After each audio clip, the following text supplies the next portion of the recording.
Hey guys, welcome back to a new video, and this tutorial is all about how you can fix the corrupted disk error over on your Steam.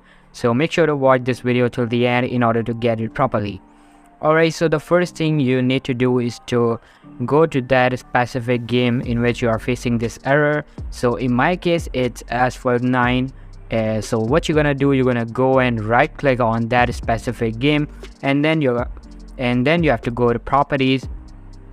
Now you have to go to local files and just simply verify the integrity of game files.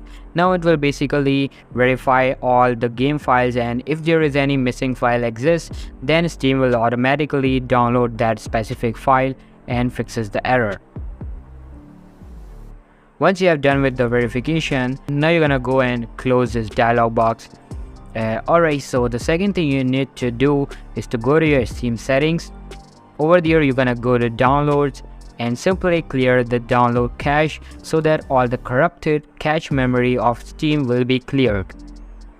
Now once it's done, now you're gonna go and relaunch the Steam, and it says to log in with your account again, so you have to log in with your account.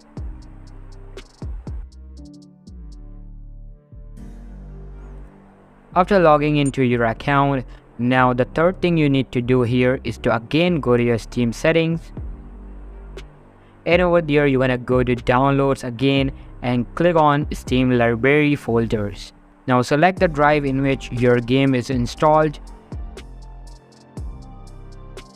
Now simply click on these three horizontal dots in the right and then click on repair folder.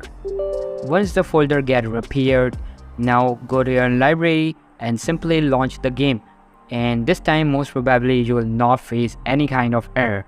So this is basically how you can fix the corrupted disk error over on Steam. So all for today's video guys, make sure to give this a huge thumbs up, subscribe to our channel. Thank you so much for watching.